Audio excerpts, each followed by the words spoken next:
I didn't have shit. All I ever wanted was my dad around my house, and he wasn't. And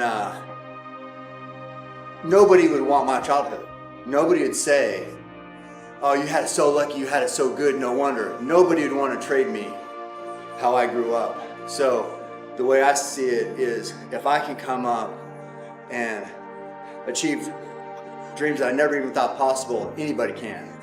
Anybody can, but there's no secret to it. It's punching that time clock, it's putting in work every single day.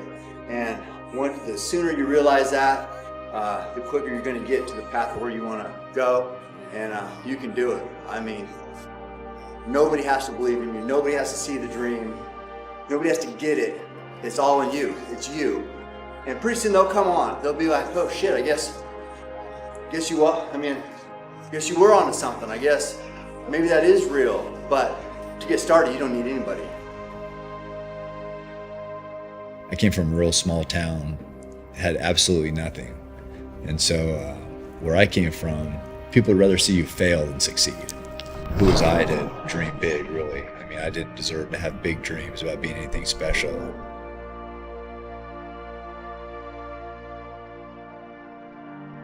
I felt like proving people wrong, and I got into bow hunting.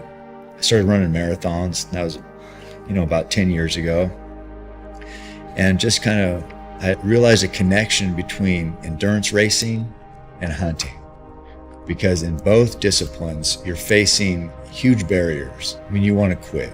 Nobody's going to judge you if you quit an ultra marathon. Same thing with a hunt. Most people fail on a hunt, but I didn't like the feeling of failure. I thought back to when I was a kid and people, wanted to discount my accomplishments. And I thought, all I care about is success. I'm going to do whatever it takes to succeed against all odds and all circumstances, and to be the very best bow hunter I could be, and just change the perception of hunting. I look at training as the ultimate test ground to see what I'm capable of, so when I get on the hunt, it's just a matter of dotting the I's and crossing the T's. I've done the work, and there's no doubt when given an opportunity, I'm going to be successful. So if you've had a lot of success in the past, it doesn't really matter. You can't rest on laurels. You got to keep proving yourself. You got to, whatever you did in the past, good, build on it. You got to do more. Or if you failed in the past, you got to suck it up and work harder so you don't fail again. So whether it's success or failure, it doesn't really matter. What matters is how much work you're going to put in, and what trajectory you're going to be on after whatever happened, the failure or success. So that's how I look at it. I don't look at it like, well, nobody cares that you accomplished this thing and you should be celebrated. It's fine. Celebrate yourself, get a pat on the back. It's all good, but it doesn't really matter, because I know that no matter what I've gone through, whatever failure I've had, no matter how bad I've hurt, somebody might listen to you and they might let you vent. They don't really care. They got their own things they're going through in life. They're not going to give you a bunch of energy to wallow in or to use or to suck from them. So it doesn't really matter. You have to learn those tough lessons. You have to know what success is. You have to fail.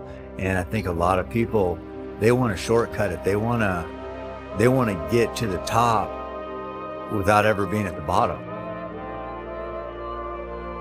That journey is what makes it special. It's the reason why I am who I am today. I like people who put themselves in position to become undeniable at what they do.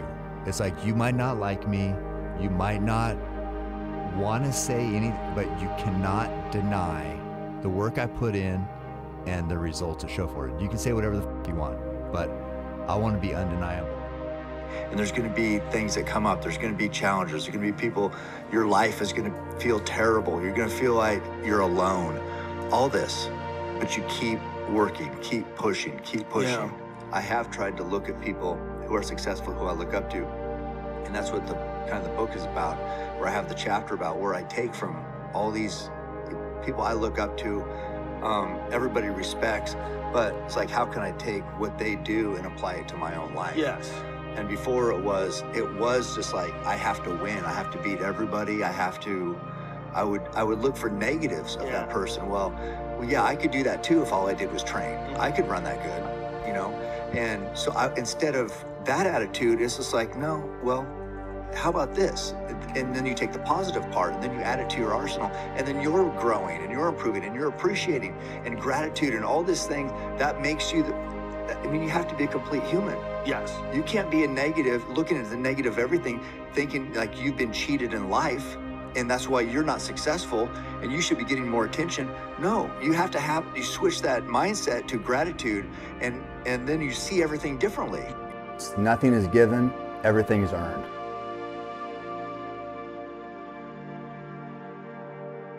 Mostly what inspires me is a fear of failure.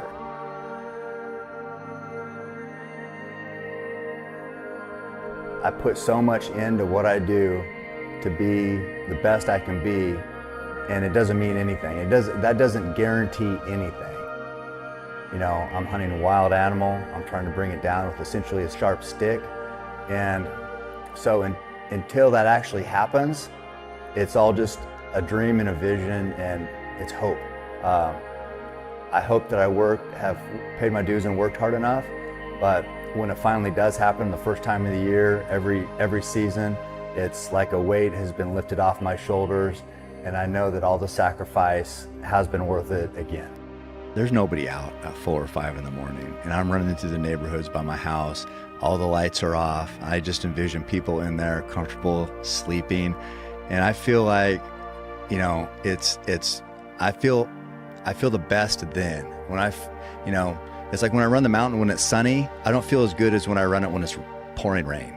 Because it's easy to go out and do it when it's sunny. If I run, on a weekend in the middle of the day, lots of people out there. I don't feel that accomplished. When I do it at 4 or 5 in the morning when nobody's out there, and it's just like that in my head, and my head might not be normal, but I just love, and people always say, well, all that running, you're going to be in a wheelchair by the time you're 60. And I'm like, who's guaranteed to live to 60?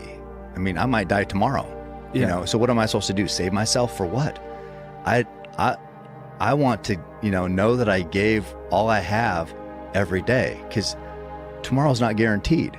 So, I mean, I just don't get, I have a hard time with that mindset of the moderation mindset. Through in this training we do, it does carry over to everyday life and how confident you are in other dealings, maybe in business or maybe an interaction wherever. It's like that confidence that you built up from your training or from being dedicated to something or to making a positive change, that carries over. Yes. And it's just like, it's not an immediate result. Maybe you're not going to be night and day overnight. I lost 100 pounds. Obviously, that's not going to happen overnight. But this effect can impact all these other relationships.